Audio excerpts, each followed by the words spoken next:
Hello. We can't film each other. Oh, yeah, we can watch. How silly. Why not? Oh, well. We're back at the farm, look. But before we start, I ought to say Happy New Year. 2020 has arrived. What do you think? You going to say hello? Yeah. Happy New Year. Here we are at the farm. It stinks. It's noisy. But the caravan is here. It is. As you can see. It is.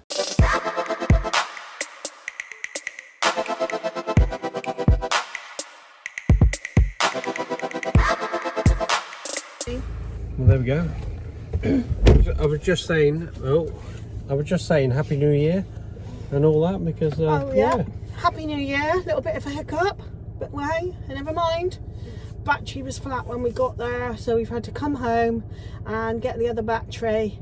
But it's New Year's Day, it's not much on the road, so it's okay. Hello, this is our second visit to the caravan site to come pick our caravan up because probably a series of problems have caused us to have a flat battery in the caravan. When we bought the caravan, we bought a 3-year subscription for all the alerts and things, which runs out, I think, today. Not quite 100% certain, but I think today. That's why it hasn't told me about the fact my battery is really bad. Now, if you remember, on the 8th of December, I came out and changed the battery. I put a car battery in it, and that has subsequently died. It is an old car battery, but I thought it had enough oomph in it to keep us going for the time being, but obviously it hasn't. So in the back of this, you just bring that camera around here, you'll see there's a new battery which is all fully charged up. I've also got my little jump start kit, which I'm going to use anyway, because if you turn around to the back of the to the front of the caravan, you'll see that there's probably good sides and the bad side to this. The very good side is I've already taken all the locks off, because what you couldn't do is actually lift these hydraulic legs up, so nobody could steal the caravan anyway. The reason why you can't lift them up is you need power, and there isn't enough power in the battery in order to lift them up.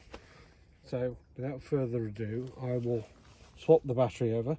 No, obviously I'll leave the dead one on there, because so I can put the jump start kit on and just see if I've got enough oomph in the battery to do that.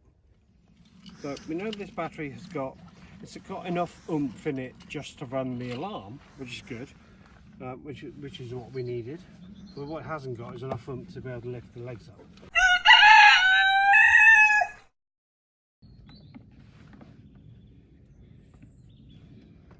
Actually, I don't know if you put that on at the same time. I don't think you can. Just forget that though. Well, that ended up being a very long-winded episode. What had happened is that the battery that we bought with our very first caravan is the one that we carried over to this one. And this is 3 years old. The caravan we had before was 5-year-old. So that battery is 8 years old. Now, most leisure batteries last, 5 years-ish? And because we have a C-Tech charger, the higher range of those actually refreshes the batteries, which is cool. That's probably what made it last 8 years. So when I first started getting alarms from it, I thought, that's all right, I'll just take out my other one, which was charged, out to the caravan and just leave it until we go and get it. The reason why we had to go and get it today is because it goes in for a service at the weekend. So I just thought I'd bring it back, put the battery in it, and possibly this year arrange for that to be changed for a brand new one. As it happens, we will be doing that. So as it stands at the present, I managed to get it out of the caravan site, bring it back here and plug it in, and it's charging as we speak outside. Everything on it works, but not for very long. So I normally motor mover it back into the house, but the motor movers will only work for a minute or two. So it's left parked on the end of the drive, not in its exact spot, but you know, it's there or thereabouts. So there we go. So what a triumphant day, it has to be said.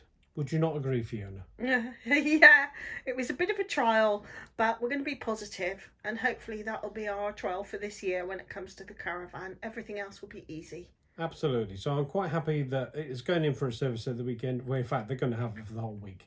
Most things last for 3 years under warranty anyway. So this is the full one, which is checking all the appliances as well. So when it comes back, it should be then ready to rock and roll. Now, we've had some feedback on Facebook saying that they quite enjoy the book review pieces.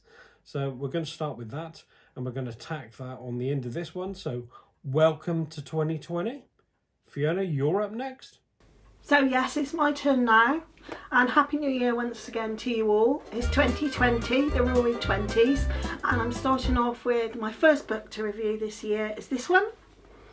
It's called The Librarian of Auschwitz, and it's based on the true story of Dieter Kraus.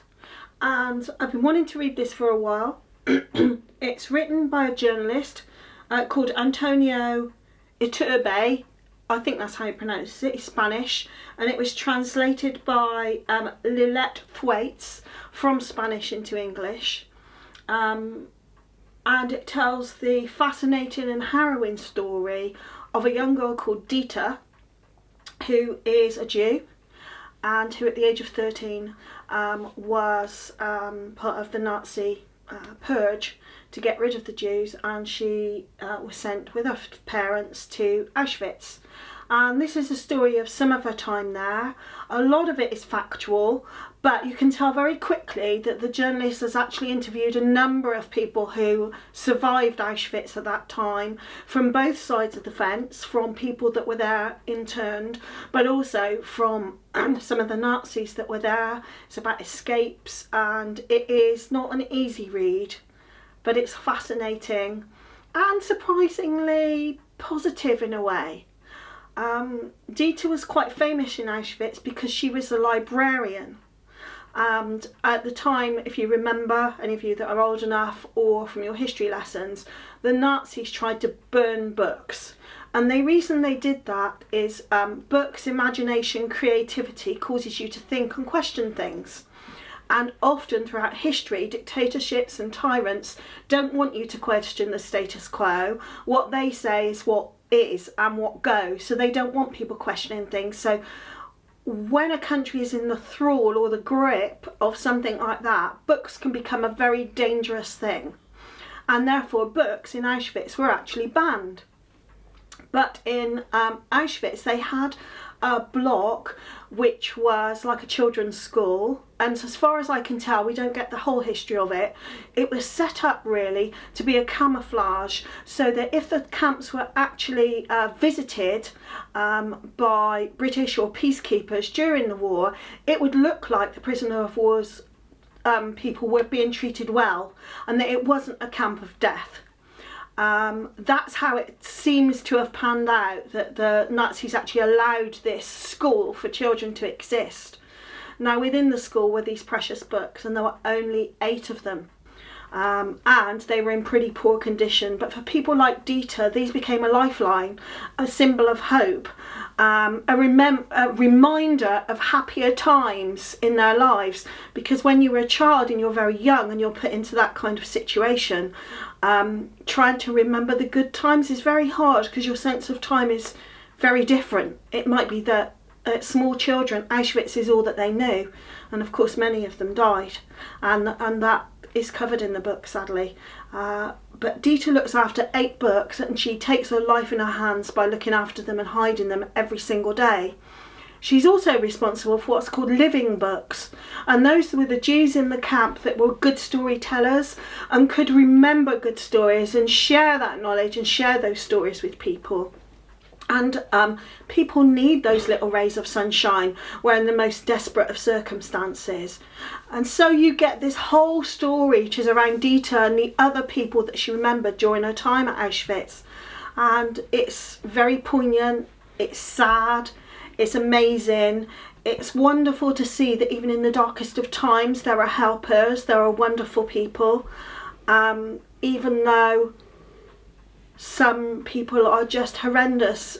Someone who appears in this book a lot is Josef Mengele, known as Dr. Death, and he appears in this book a lot. And if anyone knows anything about Mengele, believe me, you didn't want to become someone that he noticed. So he comes up in the book a lot. at the end of the story, Dita's actually transferred to Belsen.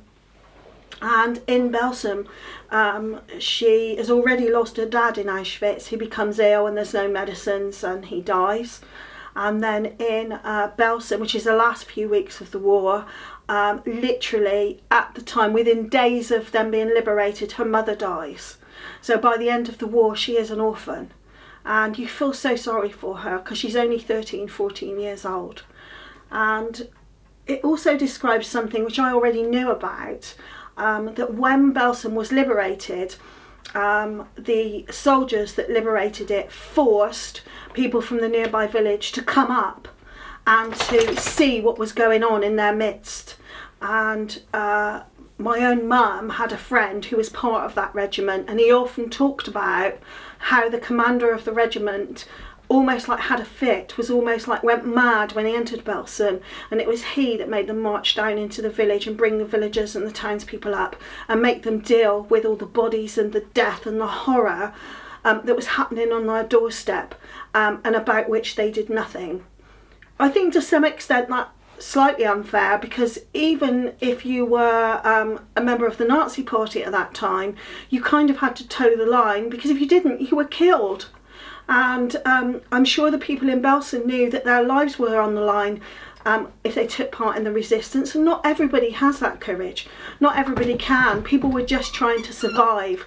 So I don't think it's fair to judge people like that. Please excuse Jess, who is this very serious moment is now followed by lots of squeaks. There she is. She's probably got a rubber chicken. No. Oh no, it's a rubber Christmas toy. But if you can cope with the kind of stories that come from Auschwitz and from this horrible time in our history, I thoroughly recommend this book. To my knowledge, Dita is still alive today and living in Israel. She did survive the war and went on and had a good life.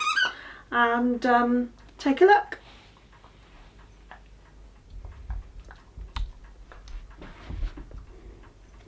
Go on, Jess. What have you got there? What's that? What's that? What have you got? What are you showing us?